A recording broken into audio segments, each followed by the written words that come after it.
바람 불어 사연 아파트 40호에서 시작하겠습니다. 안녕하세요. 결혼을 앞둔 후반 20대 여성입니다. 정말 결혼해도 후회하지 않을 좋은 사람이라고 믿었는데 제가 사람을 판단하는 게 많이 부족한 모양입니다. 결혼을 앞두고 헤어지게 되었다는 사실이 실감이 나지 않지만 믿었던 만큼 속았다는 배신감이 더 크네요. 남자친구와 만나던 대학 시절 동아리 활동으로 만났는데 같이 활동하던 첫 해에 가끔 밥을 먹고 연락도 주고 받았었어요. 그런데 대학 2학년 때 남자친구가 군대에 가면서 사이가 멀어졌습니다. 남자친구와 멀어지게 된 이유는 군대 때문뿐만이 아니었습니다. 제가 2학년을 마치는 시기에 미국으로 유학하는 기회가 생겨 해외로 떠나게 되었습니다. 나가게 된 이유가 있었어요. 미국으로 넘어온 후 한동안 가끔씩 안부를 주고받던 남자친구와 연락이 끊어졌기 때문에 소식을 듣지 못하게 되었어요. 원래는 어학연수만 마치고 반년 정도 후에 귀국할 예정이었는데 기회가 닿아서 아버지가 공부를 새로 해보는 것을 제안하셨기에 어학연수를 하면서 미국에 있는 대학교에 편입하게 되었습니다. 처음에는 더 오래 머물 생각은 없었지만 공부하다 보니 대학원까지 마치제었습니다. 졸업 후 교수님의 추천으로 미국에 있는 회사에서 인천에서 생활하게 되었고요. 제가 무척 열심히 노력했지만 부모님의 경제적 지원이 없었다면 불가능했을 거예요.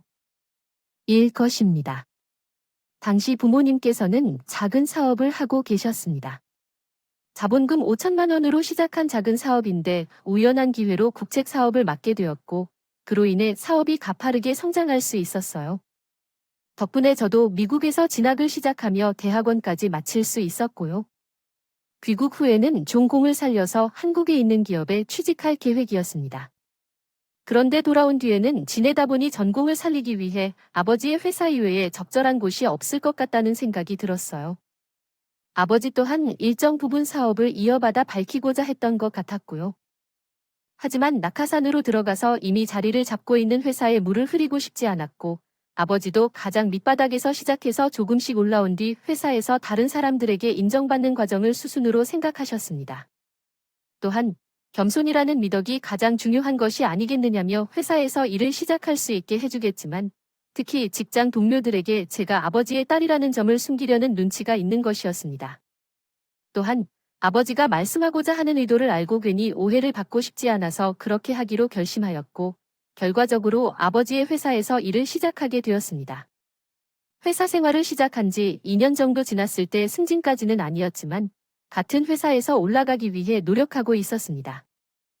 회사에서 인정을 어느 정도 얻으며 자리를 잡아가고 있는 시기였습니다. 사업은 성공하고 있었지만 소규모 회사라서 직원 수가 그리 많지 않았습니다. 그래서 신입사원들이 들어오고 나가는 상황을 모를 수가 없었습니다. 소속된 부서가 다르더라도 서로의 얼굴을 알고 지내는 것이었고 하루는 새로운 직원을 채용하기로 했습니다. 인사 담당자가 나에게 혹시 이 지원자를 아는 사람이냐며 물었습니다.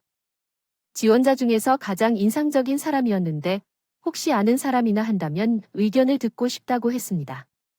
그러나 이 지원자의 이력서를 보고 깜짝 놀랐습니다. 이 지원자는 제가 짧게 알고 지냈던 전 남자친구였습니다.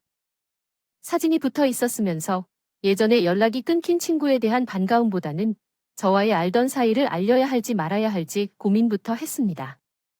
저는 대학교를 다니다가 유학을 떠나게 되었는데 대학 시절에 인맥이 없는 편이었거나 비슷한 관계로 이어진 것 같아요. 그러나 그 후 얼마 지나지 않아 남자친구가 자신 있게 합격해서 회사에 입사하게 되었어요.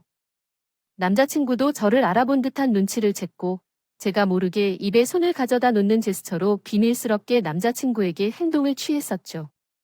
사람들이 말을 잘 만들기도 하고 말도 안 되는 소문으로 고통받는 사람들을 몇몇 봐서 그런지 저도 모르게 그런 행동을 취했었던 것 같아요. 그리고 결국 그 이후에 나는 처음 한 반년 동안은 남자친구를 모르는 척했습니다. 그렇게 어느 날 남자친구로부터 연락이 왔어요. 친한 친구가 되려는 것은 아니었지만 그래도 동료로서 친하게 지낼 수 있지 않겠느냐는 제안도 있었어요. 신입 직원인데도 일을 잘했고 우연한 기회였지만 저희 아버지와 함께 출장을 자주 다녔어요. 아버지도 남자친구의 능력을 인정하는 분위기였고 나 또한 1층에서 만난 남자친구의 모습에 호감을 느끼고 있었습니다. 어쨌든 남자친구가 먼저 용기를 내서 연락을 준 점에 대해 고마워하면서도 한편으로는 미안한 마음도 느꼈습니다. 그 이후로는 동료로서 가끔씩 점심도 같이 하게 되었습니다. 같이 식사하고 영화도 함께 보다가 결국 연인 사이가 되었습니다. 그때쯤 아버지에게 남자친구가 사실은 제가 한국에서 대학을 다닐 때부터 알고 지냈던 지인이라고 말씀드렸습니다. 아버지는 그가 취직할 때 제가 어떻게 연관이 있는지 걱정하셨지만 제가 관련이 없다는 사실을 알아들으시고 안도한 한숨을 내쉬셨어요. 그리고 아버지는 그가 사람이 참 괜찮고 능력이 있는 것 같으니 만나보라며 응원해 주셨습니다. 솔직히 말해 신중하고 말이 많지 않은 남자친구가 내게 적극적으로 다가오기 시작했을 때 정말 놀랐습니다. 학교 다닐 때부터 그는 지나치게 신중하고 여러 상황을 고려하는 경향이 있는데 이러한 신중함 때문에 주변 사람들이 지치게 되는 것 같아요. 없거든요. 지금 돌이켜 생각해보니 사람들이 많이 사귀지 않았던 것도 그런 성격 때문이 아니었을까 싶네요. 반면에 제 성격은 한다면 한다고 아니면 아닌 거지 어정쩡한 건 딱 싫어합니다. 어떤 일에 대한 결정을 내릴 때도 그렇죠. 그래서 우리 둘을 모두 아는 사람들은 우리가 어떻게 결혼까지 약속했는데 이해가 안 된다고 고개를 저으며 정도였어요. 문제는 남자친구의 이런 성격이 결혼을 준비하면서 큰 걸림돌이 될 거라는 생각을 제가 빚낼 수 없다는 겁니다. 정확히 말하자면 이런 성격을 갖게 된 이유가 뭔지 알려고 하지 않은 게 문제였어요. 나중에 알게 된 것은 남자친구가 이런 성격을 가지게 된 것에는 남자친구 부모님의 영향이 굉장히 컸던 것 같아요. 결혼 이야기가 나오면서 남자친구 부모님께 인사를 하러 가게 되었습니다. 남자친구 차가 고장 났다고 해서 제 차를 끌고 가야 했어요. 내비게이션에 남자친구가 준 주소를 입력하고 갔지만 집을 찾기가 어려웠어요. 결국 같은 동네를 세 바퀴도 돌았지만 집을 찾지 못했고 아무 말도 없이 있는 남자친구의 모습이 이해가 안 돼요. 게다가 1시 반까지 도착해야 했는데 이미 1시 40분을 넘었기 때문에 정말 초조한 상황이었어요. 남자친구는 자기가 어머니에게 늦는다고 미리 연락을 해놓았다면 걱정하지 말라고 했지만 처음 인사를 드리러 가는 제 입장에서는 그런 말을 듣는다고 안심할 리가 없었어요. 만나 뵙기 전에 흐뭇한 기분이었거든요. 저는 남자친구에게 그냥 말로 옆에서 어디로 어떻게 가라고 알려달라고 몇 번을 말했는데 남자친구가 계속 그냥 내비게이션대로 가라며 말을 안 한다는 거죠. 결국 의도치 않게 자기 집인데 어떻게 가는지도 모르냐고 화를 냈어요. 남자친구는 우물쭈물하며 오랜만이라 까먹었다고 했어요. 원래 자기가 방향 감각이 좋다는 걸로 설명을 했지만 분명히 저번 주말에는 부모님과 있었기 때문에 실패했던 것 같습니다. 뵈러 간 사람이 2주 만에 자기 부모님 집에 방문하겠다고 했던 걸 왜 까먹고 다른 사람에게 따르는 게 말이 안 돼. 하지만 그때는 운전 중이었고 이미 예민한 상황이어서 남자친구와의 말다툼을 벌이기는 싫었어.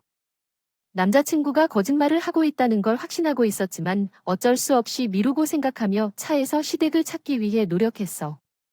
동네를 오박자나 돌면서 결국에 남자친구 부모님의 도움으로 간신히 집을 찾을 수 있었어.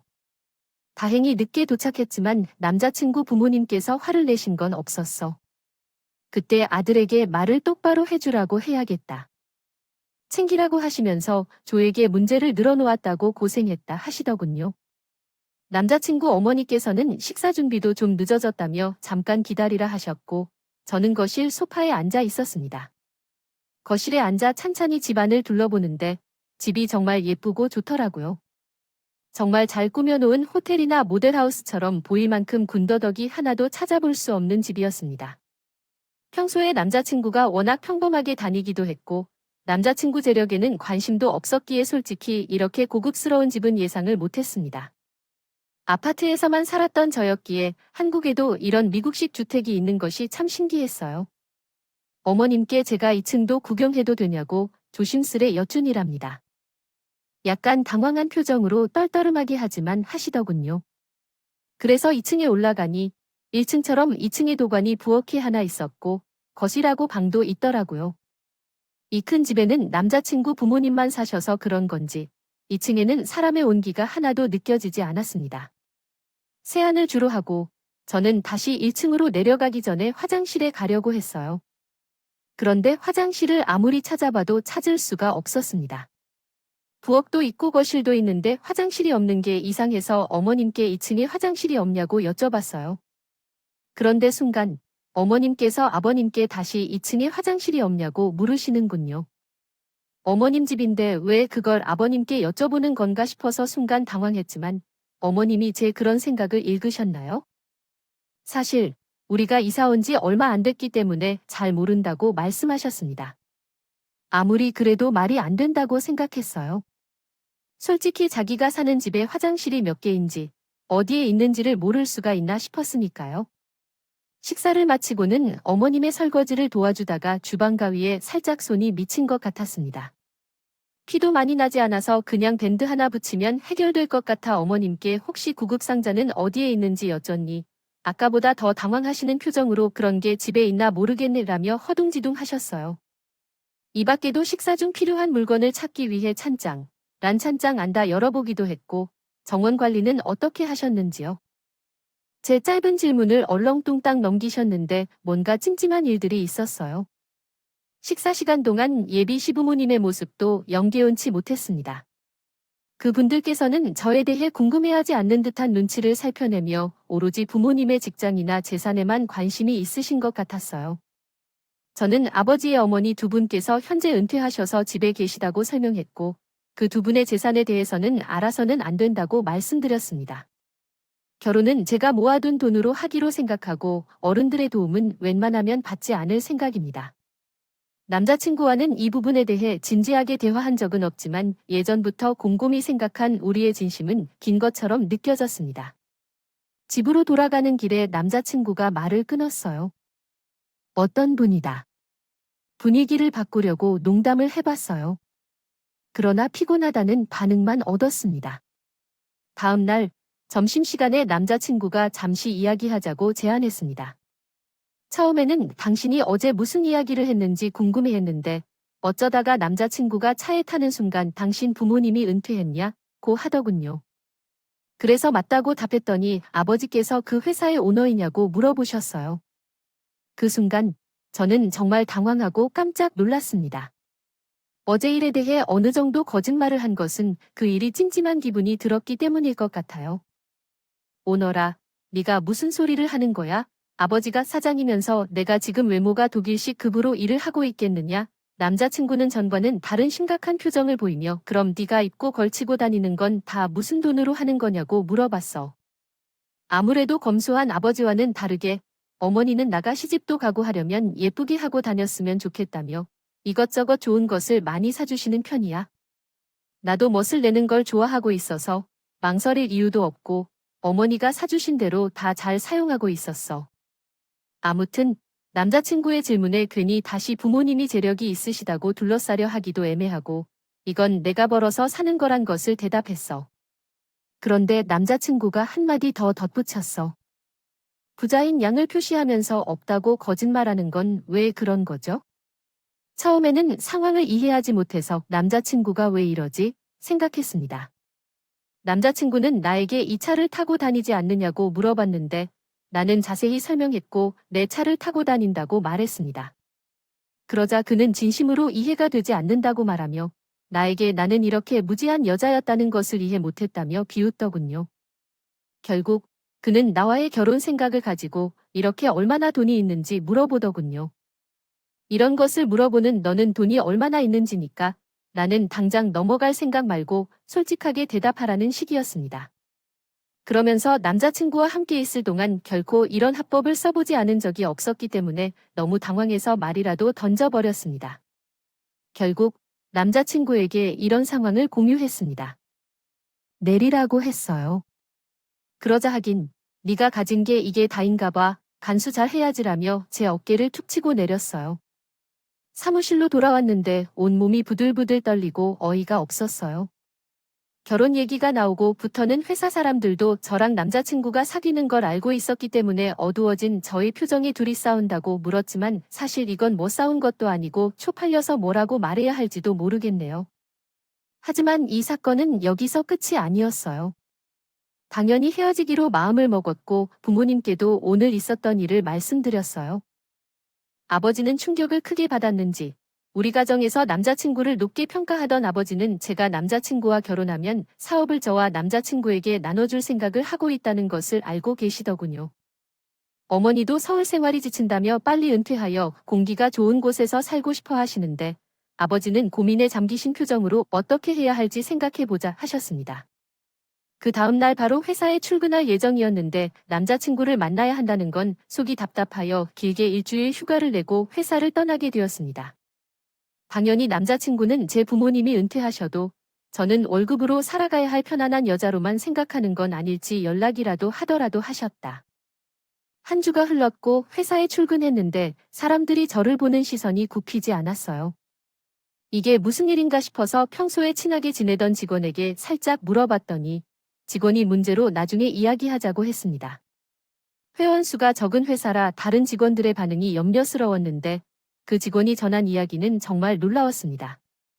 남자친구가 회사 동료들에게 제가 사장님의 첩이라는 이야기를 했다는 거였죠. 사장님은 우리 아버지인데 그렇게 말하는 건 너무 문제가 있죠. 그래서 그 직원은 제가 자기와 사귀고 있는 이유가 사장님의 애인이 되어서 위장할 목적이라고 생각한 것 같다며 자기는 아무것도 모른다고 했습니다. 결혼을 생각하고 피해자처럼 행동했다는 소문이 돌았더라는데 이런 식으로 사회생활을 하는 것이 제 재능인지 궁금하다. 좋은 차를 타고 명품을 입는 스타일을 취하며 그것이 전부 사장님의 돈을 퍼부어 다니던 것이라며 남자친구의 말에 넋놓고 사람들이 들으면서 제 부재 동안에도 이야기가 도배되어 나를 모르던 사람들까지 마치 진실인 것처럼 허구를 견고히 믿게 만들고 있는 듯하다. 회사에 처음 입사할 때도 따로 채용 계획이 없어서 뜬금없이 신입사원으로 들어온 것으로 알려져서 갑작스럽게 어제부로 휴가를 내고 사무실에 나타나지 않으니 몸모양이 난화하거나 진실을 감추는 것이 아닌가 하는 의심을 받았다. 결과적으로 이런 소문은 순식간에 퍼져서 아버지까지 이야기에 귀를 기울이게 되었다. 마침내 아버지는 당신이든 부서 있다. 이르게 사장 자리에 앉게 해주셨습니다. 이런 이례적인 파격승진으로 인해 당연히 말이 나오기 시작했습니다. 아버지는 회사 메일을 통해 저에게 자신의 친구인 타린님과의 상호작용을 통해 회사 업무에 대해 가르치고자 하실 때까지 이 사실을 은폐했다고 하셨으며 불화를 줄이려는 의도도 있었습니다. 또한 이러한 과정에서 불편을 느낀 직원이 있다면 유감스러운 마음이라고 적으셨네요. 그리고 별개로 제가 아버지에 대한 비방 발언을 퍼뜨린 직원과 해당 발언을 지지하는 직원은 명예훼손으로 고소당하게 될 예정이라고 적으셨습니다. 이에 협조를 부탁하십니다. 또한 아버지가 강경함을 보이시는 이유는 제 남자친구가 자신의 잘못을 인정하고 저와 아버지에게 이상한 소문을 퍼뜨린 것도 그 때문이라고 하셨습니다. 사과하면 눈 감아 주실 생각이 있으셨던 거였어요. 그런데 그 소문을 직접 사과해야 할 남자친구는 따로 저에게 연락 한 통 없었고 그제서야 상황을 파악한 직원들 몇몇만 저에게 찾아와 진심으로 미안하다며 사과를 하더라고요. 그러면서 자기들이 도울 수 있는 게 있다면 뭐든지 돕겠다고 해요. 명예훼손만 문제가 아니라 자기들의 직장에 달린 문제니까 더 신중히 대해봤어요. 저는 만약의 경우 누가 이 소문을 시작한 건 지만 증언해달라고 부탁했습니다. 그리고 아니라고 해도 모든 사람이 제 남자친구를 지목하 다시. 한때는 사랑했던 사람이고 결혼까지 약속한 사람이 갑자기 왜 나한테 이렇게까지 상처를 주는 건지 이해할 수 없어요. 수없이 되었고 얼마 지나지 않아 남자친구로부터 연락이 왔습니다. 남자친구는 이 모든 일이 주저앉았던 이유 때문이라며 처음부터 자신을 위해 속여왔다고 고백했습니다. 또한 이제라도 진실을 알게 되어 다시 예전으로 돌아갈 것을 요구하는 대신 소문에 대한 사과를 예상했던 것이 헛소리일지도 모르겠다는 말을 하며 어이없었습니다. 남자친구는 왜 그 사실을 숨겨둔 것인지 재차 따지며 이미 내 아버지와의 연관성을 알고 있다고 주장했습니다. 결혼에 대한 이야기가 나오면서 집안 형편 차이로 인한 결혼이 성사되지 않을 것 같다는 생각을 했습니다. 남자친구의 부모님께서 거주하고 있는 그 높은 저택 같은 집도 잠깐 빌린다는 사실을 얘기한 것을 발견했어요. 자신이 그만큼 나에게 도움을 줬다고 말했어요. 그 자리에서도 끝까지 거짓말을 하는 저에게 손해배상을 해야 한다며 어차피 결혼할 예정인데 왜 이렇게까지 하는 거냐고 말했어요. 그리고 자기가 우릴 속일 것처럼 도와줄 것이라며 뻔뻔스럽게 나타났어요. 너무 화가 나서 내 앞에 놓인 커피잔을 남자친구에게 바로 던지고 싶었지만 그 비열한 인간에게는 양보하고 싶지 않아 참았습니다. 남자친구에게 지나치게 서복하지 말라며 이제는 호저태까지 관심을 쏟지 않아도 괜찮다고 말했어요. 나를 속인 게 아닌가, 사기꾼이 아닌가 하는 것까지 논하며 말했어요. 한마디 하셨다. 회사에 출근하는 대로 너는 명예훼손 및 업무방해로 해고할 거라고 했다.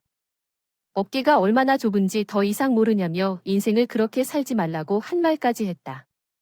그때에서야 남자친구가 이 모든 것은 저와 우리 아버지 때문이라고 했다. 아버지와 함께 떠난 출장 중에 우연히 조이 아버지의 핸드폰을 보게 되었다. 아버지는 제가 사장님의 딸이라고 생각했고 그래서 사귀게 된 것이라 생각했다. 그러나 실제로는 그렇지 않았다고 하니까 딸이 아니라면 저는 아버지의 첩이라고 확신했다.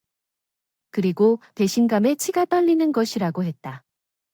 왜 솔직히 말하지 않았느냐고 물었더니 최근 젊은 여자들은 좋은 차를 타고 명품을 들고 다니면 부잣집의 딸인가 지저분한가 둘 중 하나 아니겠느냐고 하더군요. 그래서 저에게 사실을 물어볼 필요도 느끼지 못했습니다. 저는 너무 억울하고 분노가 치밀어 오르더군요. 결국 남자친구와 결별하고 명예훼손으로 남자친구를 고소했습니다. 제 아버지도 남자친구를 명예훼손 혐의로 고소했고 더 나아가 회사의 입장에서도 남자친구를 같은 이유로 고소했습니다. 어떻게 해서 저를 속여 결혼하고 회사를 손에 넣으려 했는지 몰라 남자친구는 당장 합의금만으로 몇천만 원이 빠져나가게 생겼습니다. 꼬리를 얻었다. 그제서야 남자친구는 상황을 파악한 것인지 저를 다시 받아줄 것이라는 헛소리가 아니라 제 앞에 찾아와 손이 발이 되도록 싹싹 빌기 시작했어요. 당연한 말이지만 합의는 없었습니다. 소문이 양호회가 이미 풀렸던 상황으로 넘어갈 수 있는 일이었지만 호호자태를 빌려가며 저에게 자기 집이 마치 잘 사는 것처럼 거짓말을 한 사실은 너무 악랄하다는 생각이 들었어요.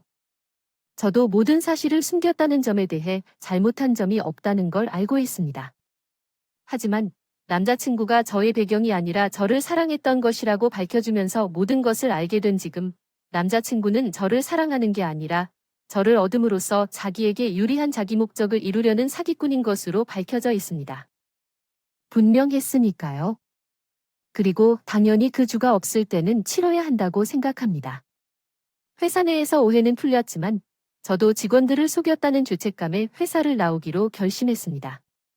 아버지가 일어놓은 성공의 숟가락을 올리는 게 아니라 제가 여태껏 배운 것과 경험을 살려서 직접 제 사업체를 차리기로 했어요. 아버지는 처음에는 왜 편한 길이 있는데 힘든 길로 가려는 거냐며 반대하셨지만 저의 생각을 듣고는 저를 인정해 주시고 제 뜻을 따라주기로 하셨어요. 저도 이제 다른 사람을 속이지 않고 제 스스로 인정받는 사람이 되기 위해 여태 하던 것보다 훨씬 더 많이 노력을 해야겠습니다. 끝까지 들어주셔서 감사합니다. 오늘의 이야기는 여기까지입니다. 구독과 좋아요, 알림 설정을 부탁드리며 더 좋은 이야기로 다시 찾아뵙겠습니다. 감사합니다.